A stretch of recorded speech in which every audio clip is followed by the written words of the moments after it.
தலைவருக்கும் தற்குறிக்கும் உள்ள வித்தியாசம் அப்படின்னு இப்போ ஒரு வீடியோ ஒன்று இணையத்தில் வைரல் ஆகிட்டுருக்கு. அதில் ஆதவ் அர்ஜுனா பேசின ஒரு விஷயத்தையும் தலைவர் ரஜினிகாந்த் அவர்கள் பேசின ஒரு விஷயத்தையும் ஷேர் பண்ணியிருக்காங்க. ஆதவ் அர்ஜுனா சமீபத்தில் ஒரு மேடையில் என்ன பேசுகிறாரு அப்படின்னா, தலைவர் மேலே தைரியம் இருந்தால் கை வைங்கடா பார்ப்போம் அப்படின்னு விஜய் சொல்கிறார். விஜய் மேலே யாருமே கை வைக்க முடியாதான், முடிஞ்சால் ஒரு வீட்டுக்குள்ளே போயிருங்க, முடிஞ்சால் அவரை கைது பண்ணுங்க பார்ப்போம், ஒட்டுமொத்த காலேஜில் இருந்தும் எல்லா இளைஞர்களும் வருவாங்க அப்படின்னு ஆதவ் அர்ஜுனா பேசியிருந்தாரு. தைரியம் இருந்தா கை வைங்க, தலைவர் பார்த்துருவோம். தைரியம் இருந்தா கை வைங்கடா.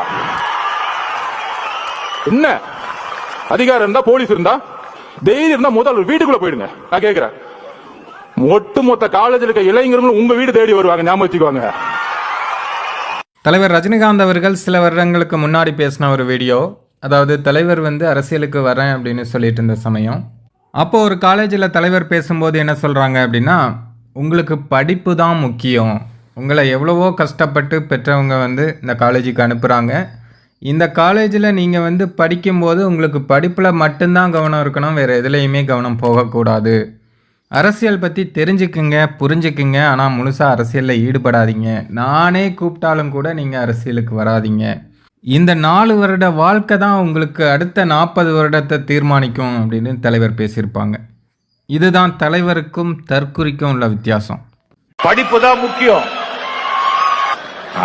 உங்க வாழ்க்கை வாழ்க்கையோட அஸ்திவாரம் இதுல தான் இருக்கு. இந்த 4 வருஷம் நீங்க கஷ்டப்பட்டு படிச்சாதான் உங்க 40 வருஷம் வாழ்க்கை நல்லா இருக்கும். படிப்பது மட்டும் இருக்கட்டும் உங்களுடைய எண்ணம், உங்களுடைய கவனம், வேற எதுலயும் நீங்க கவனம் செலுத்தாதீங்க.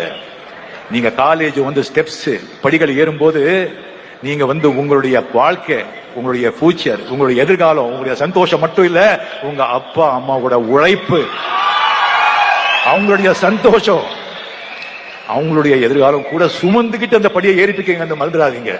எக்காரணத்தை கொண்டு படிப்பு தான், அதுல தான் கவனத்தை செலுத்துங்க. அரசியல் பத்தி தெரிஞ்சுக்கங்க, புரிஞ்சுக்கங்க. ஆனா அரசியல்ல படிக்கும் போது முழுசா ஈடுபடாதீங்க. நானே கட்சி ஆரம்பித்தா கூட நீங்க மாணவர்கள் படிப்பை விட்டு ஈடுபடாதீங்க. ஓட்டு போட்டீங்களா பாருங்க, பாத்துங்க, அவ்வளவுதான். அதாவது இவங்களுக்கு ஒரு பிரச்சனையாம், விஜய்க்கு ஒரு கைது பண்ணாலோ அல்லது விஜயை தொட்டாலோ எல்லா காலேஜில் இருந்தும் ஒட்டுமொத்த இளைஞர்களும் வருவாங்க அப்படின்னா அது என்ன அர்த்தம்? இவங்களுக்கு ஒரு பிரச்சனை அப்படிங்கும்போது மாணவர்களோட வாழ்க்கை கேள்விக்குறியாகுமே, அது இவங்களுக்கு தெரியலையா?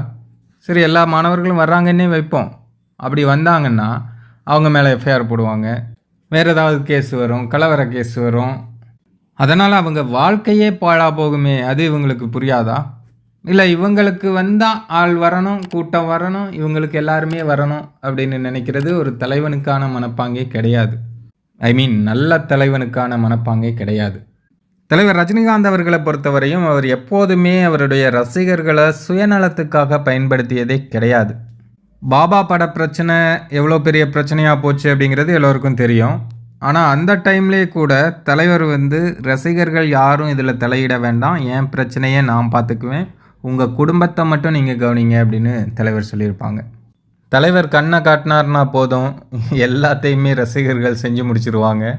ஆனால் தலைவர் அதை விரும்புகிறதே கிடையாது.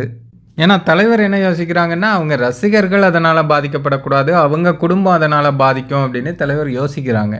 ஆனால் தலைவர்னு சொல்லிக்கிற நிறைய பேர் அதை யோசிக்கிறதே கிடையாது. இப்போ கூட சில பேர் கமெண்ட்டில் சொல்லுவாங்க, நீ என்ன ரஜினியை தலைவருங்கிற, அவர் என்ன எந்த கட்சிக்கு தலைவர், யாருக்கு தலைவர், அப்படி இப்படின்னு பேசுவாங்க. இந்த மாதிரி காரியங்கள் செய்கிறதுனால தான் அவர் தலைவர். கட்சிக்கு தலைவராக இருந்தால் மட்டும் பத்தாது, தலைவர்னால் என்னன்னு தெரிஞ்சு அதுக்கு தகுந்த மாதிரி நடந்துக்கணும். அதுக்கு பேர் தான் தலைவர். தலைவர் தான், தற்குறி தான்.